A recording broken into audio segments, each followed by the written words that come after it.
What made Peterson so tough for them tonight? Well, because he's a first round draft choice, number one. I mean, he throws harder than most big league starters, and he didn't lose it. I mean, he made some mistakes with the fastball and left him in the plate, and a couple of them left the yard. But really, his stuff is amazing. I mean, he was throwing his breaking ball for a strike at will. I mean, that's hard to do when you throw 97 miles an hour. That you can just dump that breaking ball in there just about any time you want. I mean, he threw it a couple times down in the count 2-0 for a strike. A lot of times to start hitters with the breaking ball. Um, when we hit a couple home runs over the first couple innings, he just started throwing that breaking ball about 80% of the time. It's kind of crazy when you think about it. When a guy can, throw it for a strike and it's 96, 97, 98 miles an hour every time. And but he just is he's just really good. A lot of talent, really talented.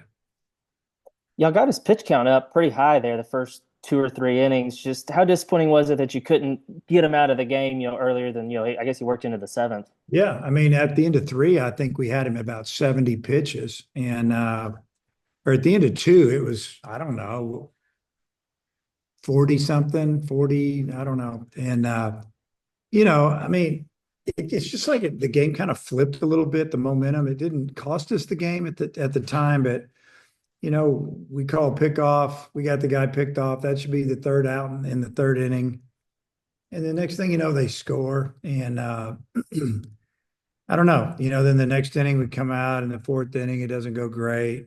And then they put together that inning in the fifth, where it just kind of looked like Zach started losing his command and pitch count wasn't super high, but he wasn't the same that he was in the second, that's for sure. And obviously they got the big swing on the 3-run homer. Gave them all of a sudden they got a 4-run lead on us. And it's just the fact that, Carter couldn't land his breaking ball and throwing his fastball around the plate, but the breaking ball wasn't there. And then, you know, call fastball in, ended up being fastball up and away, and the guy hits it out of the park. And, baseball is a fragile game, man. You make some little mistakes, teams can hurt you. And that's what happened tonight.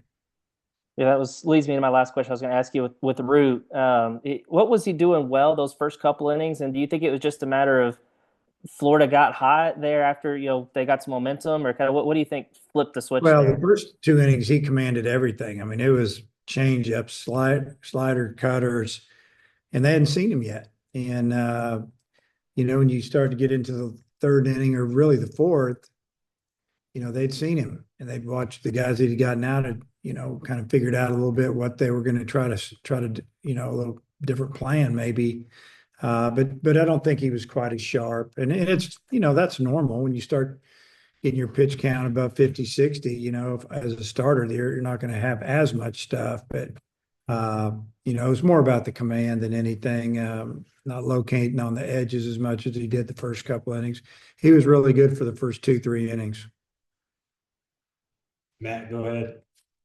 Yeah, hi Dave. I mean, when Zach is able to strike out, the first 4 out of 6 guys, and then the pickoff happens. I mean, how much do you think an error like that kind of disrupts a pitcher's rhythm? Well, I'm sure it disrupted him. I mean, he's rolling along and he's got, uh, I don't remember what the count was, but he got 2 outs and a runner on first, and he picks him off, and it was a called pickoff. We just felt like he was running, and he was, and he threw it up and out. First baseman didn't catch it.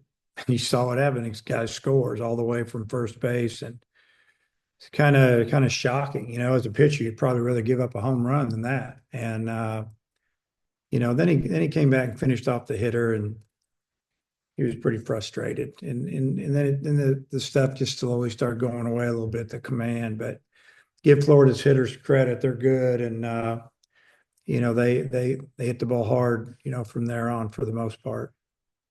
And then I think that was Vahiva's 7th home run in the past 10 games. I mean, what have you been noticing about him lately that's kind of opened up this streak? Well, I mean, he always looks good to me. Home runs, sometimes they come in bunches, but uh, probably more than anything, he's seeing the ball pretty good. He's taking a lot of good swings, and that was I think 2-2, 3-2 count when he hammered that ball. So there were 2 strikes on him, and yeah, I just felt like he got him a fastball. It was 97 miles an hour, and he hit it a long way. So hard to say, but he's just really seeing the ball well. And then with Diggs coming in, I think in the fourth, was that for defensive purposes? Was that kind of Maxwell's hamstring bothering him a little bit? Or Oh yeah, oh yeah, running after the wild pickoff throw. How about that one? So you give up a run and hurt your hamstring again because we throw a pickoff away. It's yeah, that was tough. You know, Logan's fighting that thing all the time. He tried to sprint after that ball, and there you go. Hey, Hutch, back around to you. Are you optimistic maybe that Maxwell will be able to go tomorrow, or is it just kind of a day by day thing? I'm not going to play him tomorrow. I'm not even gonna. I'm not even a. I'm not planning on it at all. Let's put it that way. Just let him rest. Try to heal up. And facing a first rounder, as you said, probably played a part in it. But Davlin, he doesn't strike out much this year, and he had three tonight. Was it just a matter of facing a really good pitcher, or did you see something from him? Yeah, I think it was just he faced a really good pitcher and threw some really good pitches. He missed a couple pitches early in the count that he fouled off that he was right on. And against a guy with the stuff that Peterson has, you don't get his second shot. You got to square it up when he throws it in the zone a little bit. And he threw him some a couple of, I don't know, change up one time down and some type of breaking ball. Yeah, he just had one of those nights. I think the second inning, y'all you got obviously the leadoff home run, but then you had two guys on, one out. Just how tough was it not to be able to scratch out at least a couple more runs there in the second inning? We needed to score one. We hit the home run, and then I think the next batter lined out. And then after that, I don't know, one of the innings there, but it was after a home run. We had a little bit something going. And you think about Frazier's ball, I missed being a home run by maybe 3 or 4 feet, hit the top of the fence there. And, you know, we had a runner on second, one out. Then we had a runner on first and second, one out. 9 hole strikes out. I think 1 hole strikes out. And give credit to Peterson. He struck us out 13 times in 6 innings. It's pretty good. I saw the tweet from Hunter Dietz's dad. I guess he had that freak injury at midweek. Is he on the 30 man, or is he going to be out for a little bit with the No, stitches? he's on the roster. He's Okay. here. Just lucky he didn't get hurt worse. It's fluke accident. But yeah, we were bringing him in the third inning on Wednesday, and then we called down there, and then that's when they told us what just happened, which shocking.